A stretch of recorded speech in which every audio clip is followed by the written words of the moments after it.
Hey guys, so I'm here on site just getting ready to waterproof this tub surround. I wanted to share a quick tip with you guys. If you are using any sort of foam product to waterproof your showers that requires screws and washers like this, you can preset your screws and the washers beforehand, like I did here. I just do a bunch before I throw the board up on the wall, and then I go and I mark the locations with a marker, and then you can just take a hammer, you stick your screw in, and you hammer it in so that you can just go behind real quick and zip all the screws in with your gun, and you're good to go, so that there's no fumbling around trying to push this in and dropping screws everywhere.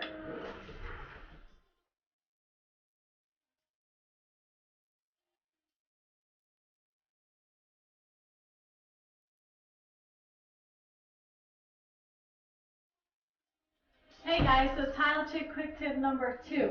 If you are using foam board and you want to wrap the corners like you see here so you don't have to use banding or some sort of sealer in the corner, you can take your measurements and subtract ½ an inch on each side.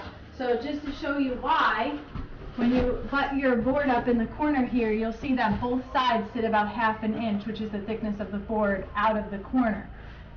So what you want to do is you just take your measurement on the one wall, take your measurement on the other, and subtract ½ inch on each. So I'll show you how I do it outside. Let's go.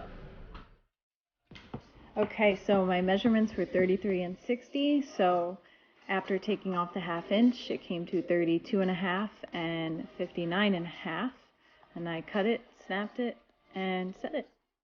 Okay guys, so as you can see, like I said, ½ inch and ½ inch off each side, and then you have a nice wrap and you don't have to mess with the corners.